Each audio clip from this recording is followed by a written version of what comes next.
Hello students आज इस video में हम लेक्चर नंबर 8 देखेंगे, जिसमें हम आज इस सीरीज़ में प्लांट लाइक प्रोटिस्ट को देखेंगे।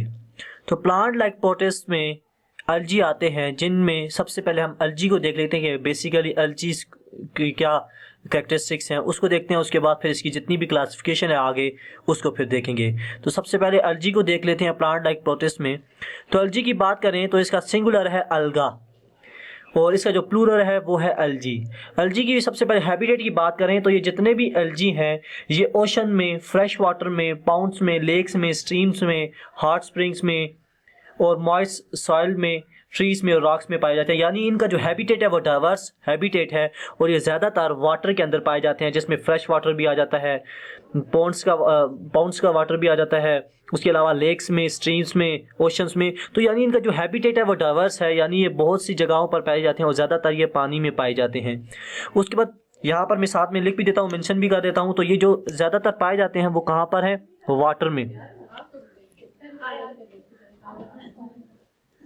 उसके बाद बात करें अलजी की, तो अलजी को हम क्लासिफाई करते हैं 3 मेजर ग्रुप्स में। सबसे पहले यूनिसेलुलर एल्जीज, फिलामेंटस और मल्टी सेलुलर। अब वन बाय वन हम तीनों को देख लेते हैं कि यूनिसेलुलर एल्जीज कौन से होते हैं। तो यूनिसेलुलर एल्जीज की बात करें तो ये ऑटोट्रॉफिक होते हैं और ये कंटेन करते हैं क्लोरोफिल को। आपको पता है कि जितने भी ऑटोट्रॉफिक ऑर्गेनिजम्स होते हैं वो अपनी खुराक खुद बनाते हैं लाइट को यूज़ करते हुए। तो जाहिर बात है वो अपनी खुराक बनाएंगे तो उनके लिए क्लोरोफिल का होना भी ज़रूरी है फोटोसिंथेसिस के प्रोसेस के लिए। तो लिहाजा जो यूनिसेलुलर एल्जीज हैं ये तो एक तो इनका ये कैरेक्टरिस्टिक है, ये ऑटोट्रॉफिक होते हैं, अपनी खुराक खुद बनाते हैं, और दूसरी ये क्या करते हैं कि इनके अंदर क्लोरोफिल मौजूद होता है। तो यहाँ पर मैं मेंशन कर देता हूँ, तो ये ऑटोट्रॉफिक, और दूसरी बात यह है कि इनके अंदर क्लोरोफिल पाया जाता है जो कि इनकी फोटोसिंथेसिस में मदद देता है। इसमें जितने भी ग्रुप्स आते हैं वो मल्टी सेलुलर भी हो सकते हैं और यूनिसेलुलर एल्जी भी हो जाते हैं, जो कि जिनके अंदर क्लोरोफिल पाया जाता है और जो ऑटोट्रॉफिक होते हैं, और ये ज़्यादातर फ्रेश वाटर में पाए जाते हैं, इनका हैबिटेट है। अब इसकी एग्जाम्पल की बात करें तो एग्जाम्पल में आता है यूग्लिना ग्रेसिलिस और दूसरा आता है क्लोरोफाइटा। तो यहाँ पर मैं एग्जाम्पल भी लिख देता हूँ। जो मेन एग्जाम्पल है इसकी वो है क्लोरोफाइटा। क्लोरोफाइटा एल्जी की एक क्लास है जिसके अंदर ऐसे ऑर्गेनिजम्स पाए जाते हैं जिनके अंदर फोटोसिंथेसिस होने की एबिलिटी होती है, और क्लोरोफाइटा को हम ग्रीन एल्जी भी कहते हैं। इसके अलावा जो इसकी और एग्जांपल है वो क्लाइमेडोमोनास है, यूग्लिना ग्रेसिलिस है। तो ये इसकी और एग्जांपल्स आ जाती हैं यूनिसेलुलर एल्जीज की। उसके बाद बात करें फिलामेंटस की, तो फिलामेंटस एल्जी वो एल्जी होती हैं जो क्या करती हैं, जो कॉलोनीज में फॉर्म में रहती हैं और माइक्रोस्कोपिक प्लांट्स होते हैं जो एक दूसरे के साथ मिलकर एक थ्रेड लाइक या मैश लाइक फिलामेंट्स बनाते हैं। इसी वजह से इनको हम फिलामेंटस एल्जी भी कहते हैं। यानी इनकी जो अपीयरेंस होती है वो फिलामेंट्स की तरह की होती है, थ्रेड लाइक होती है, क्योंकि ये माइक्रोस्कोपिक प्लांट्स होते हैं जो एक दूसरे के साथ लिंक करके एक थ्रेड लाइक या मैश लाइक फिलामेंट्स बनाते हैं। इस वजह से इनको हम फिलामेंटस एल्जीज भी कहते हैं। अब इनकी कुछ इंपॉर्टेंस भी है, क्योंकि इनकी एक सबसे मेन इंपॉर्टेंस ये है कि ये प्रोड्यूस करते हैं ऑक्सीजन को, जो कि ह्यूमंस के लिए बहुत ही ज़रूरी है, और दूसरा ये फूड बनाते हैं फॉर द एनिमल्स। और ये ज़्यादातर जो है कहाँ पर रहते हैं, ये भी फ्रेश वाटर में यानी शैलो वाटर्स में, पाउंड्स में रहते हैं। और इनका एक प्रॉब्लम भी है कि ये प्रॉब्लम भी कॉज कर सकते हैं, जैसे क्लॉग्स और या स्टेगनेंसी भी कॉज कर सकते हैं। अब इसकी एग्जांपल्स की बात करते हैं।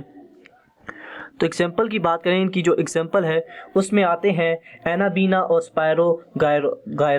स्पायरोगायरा और एनाबीना इसकी इंपॉर्टेंट एग्जाम्पल हैं, जो मेन एग्जाम्पल हैं। और भी बहुत सारी इसके अंदर स्पीशीज़ आती हैं। तो एग्जाम्पल यहाँ पर मैं मेंशन कर देता हूँ, एनाबीना,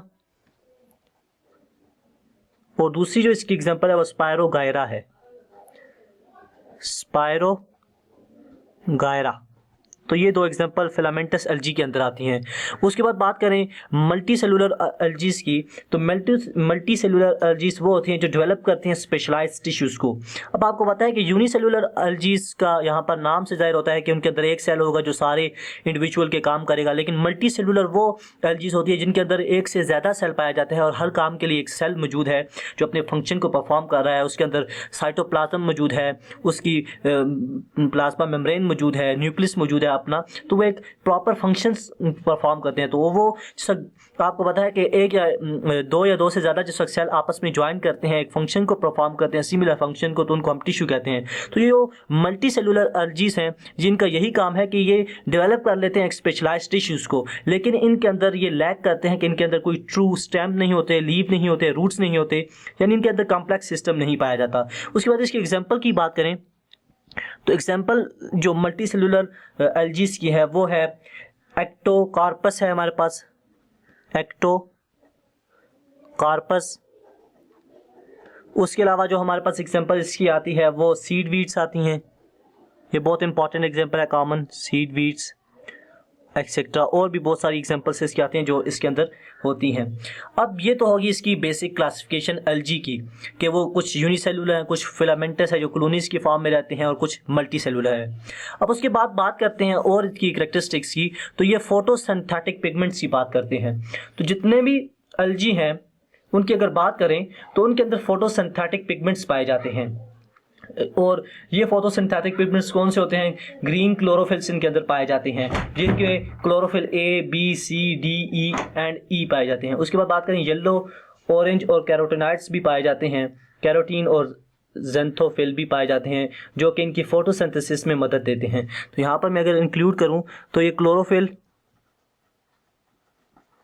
पाया जाता है इनके अंदर, ग्रीन क्लोरोफिल। उसकी कौन कौन सी टाइप्स होती हैं? A B C d and e, तो ये इसकी पाई जाती हैं ये वाले पिगमेंट्स इनके अंदर।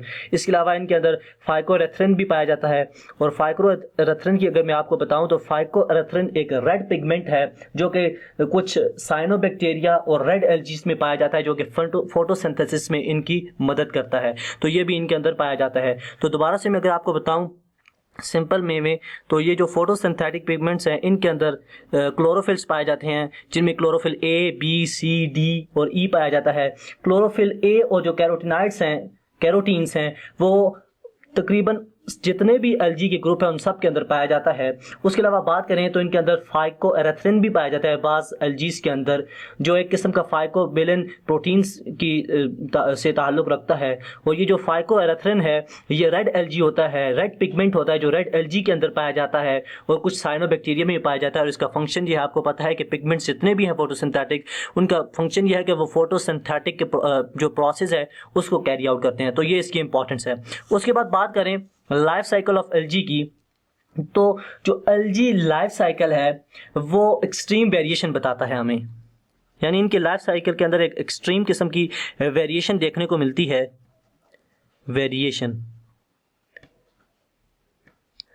एक एक्सट्रीम किस्म की वेरिएशन इनके लाइफ साइकिल में देखने को मिलती है। जितने भी एल्जी हैं एक्सेप्ट रेड एल्जी, जिसको हम रोडोफाइटा भी कहते हैं, ये फॉर्म करते हैं एक फ्लैजिलेटेड मोटाइल सेल्स अपने एक साइकिल की स्टेज में। यानी अगर मैं आपको बताऊं तो all algae except red algae rhodophyta जिसको हम कहते हैं form with flagellated motile cell in at least one stage of their life cycle.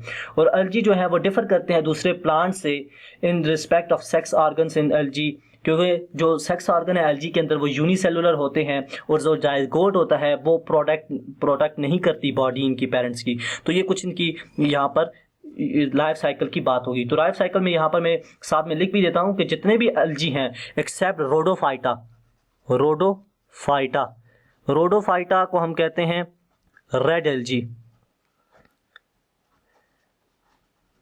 वो मोटाइल सेल बनाते हैं अपने एक स्टेज में लाइफ साइकिल के। और ये जो एल्जी हैं वो डिफर करते हैं प्लांट से, यानी इसी वजह से साइंटिस्ट ने इन एल्जीज को प्लांट से अलहदा किया है, दूसरे फाइलम में रखा है। अगर आपको पता है कि अभी मैंने आपको बताया भी कि एल्जी जो है इनके अंदर पिगमेंट्स पाए जाते हैं जो फोटोसिंथेसिस प्रोसेस को कैरी आउट करते हैं, तो ऐसे ही प्लांट्स के अंदर भी फोटोसिंथेसिस होती है, वो भी अपने लिए खुराक पैदा करते हैं। तो इसी तरह से एल्जी का भी यही काम है। लेकिन एल्जी को इस वजह से फाइलम प्लांटिया से अलग किया गया है, किंगडम प्लांटिया से, क्योंकि इनके अंदर कुछ ऐसी कैरेक्टरिस्टिक्स पाई जाती हैं जो कि प्लांट से रिजेंबल नहीं करती। जैसे इनके अंदर जो सेक्स ऑर्गन्स होते हैं एल्जी के अंदर वो यूनिसेलुलर होते हैं, और जो जाइगोट होता है वो प्रोटेक्ट नहीं करती प्लांट पेरेंट बॉडी। इसी वजह से वो जो इनके अंदर जो एम्ब्रियो होता है वो भी फॉर्म नहीं होता। इसी वजह से जो साइंटिस्ट हैं उन्होंने इसको एक्सक्लूड कर दिया है फ्रॉम किंगडम प्लांटिया। अब कुछ इसकी क्लासिफिकेशन है यहाँ पर मैंने मेंशन की है। तो on the basis of different pigments इनको साइंटिस्ट ने कुछ क्लासिफाई किया है कुछ बेसिक ग्रुप्स के अंदर। तो उनकी यहाँ पर मैंने हेडिंग्स दी हैं। तो आपने ये बात ध्यान में रखनी है कि जो एल्गी हैं उनको क्लासिफाई किया है on the basis of pigment, यानी उनकी बॉडी के अंदर कौन सा पिगमेंट पाया जा रहा है उस लिहाज से उनको साइंटिस्ट ने क्लासिफाई किया कुछ टर्म्स में। तो यहाँ पर मैंने लिखा है सबसे पहली जो इसकी ग्रुप आता है वो है यूग्लिनोफाइटा, जिसको हम कॉमन नेम है यूग्लिनोइड भी कहते हैं। उसके अलावा फायरोफाइटा आते हैं जिनको हम डायनोफ्लैजिलेट्स भी कहते हैं। उसके बाद तीसरे नंबर पर आता है क्राइसोफाइटा जिसको हम डायटम्स कहते हैं। उसके अलावा यहाँ पर आते हैं फायोफाइटा जिसमें ब्राउन एल्गी आ जाते हैं, रोडोफाइटा रेड एल्गी के होते हैं, और जो क्लोरोफाइटा है वो ग्रीन एल्गी होते हैं। अब मैंने आपको बताया कि पिगमेंट की बेसिस पर इनको क्लासिफाई किया गया है। अगर आप गौर करें तो यूग्लिनोफाइटा जो है उनको हम यूग्लिनोइड भी कहते हैं।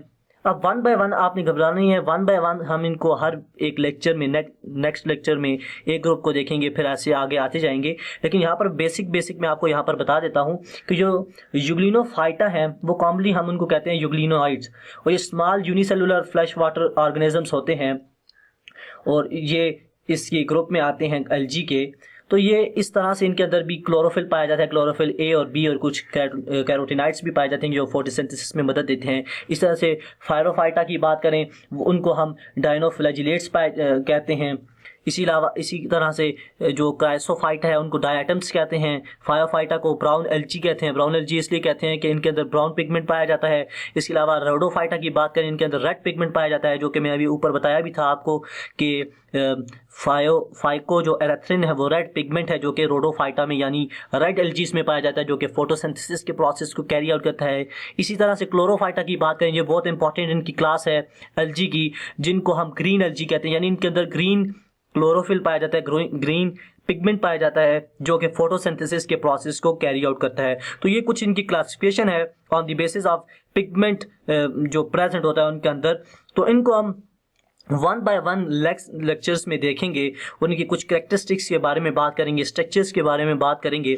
अब यहाँ पर मैंने एक नोट लिखा है यहाँ पर, तो यहाँ पर मैंने लिखा हुआ है कि all animals are believed to have evolved from a protistian ancestors most likely a protozoan because protozoans are heterotrophic, inject food and are motile। यानी यहाँ पर इसका मतलब यह है कि जितने भी एनिमल्स हैं उनको बिलीव किया जाता है कि वो इवॉल्व किए गए हैं प्रोटोजोन से, और प्रोटोजोन्स आपको पता है कि हेटरोट्रॉफिक होते हैं, यानी अपनी खुराक खुद नहीं बनाते बल्कि दूसरे ऑर्गेनिजम्स पर वो बिलीव यानी उनसे अपना खुराक हासिल करते हैं। इसी तरह से वो इंजेक्ट फूड करते हैं और मोटाइल होते हैं, यानी एक जगह से दूसरी जगह मूव कर सकते हैं। तो इसी वजह से जो एनिमल्स हैं जितने भी, उनको ये बिलीव किया जाता है कि वो प्रोटोजोन से डिराइव हुए हैं, यानी उनसे ये इवॉल्व हुए हैं, उनके अंदर एवोल्यूशन आते हुए एनिमल्स आगे बने हैं। तो ये कुछ साइंटिफिक एक नोट था जो मैं यहाँ पर लिखा है, या आपकी बुक्स के अंदर भी लिखा हुआ है। तो ये समझने की यहाँ पर बात यह है कि जितने भी एनिमल्स हैं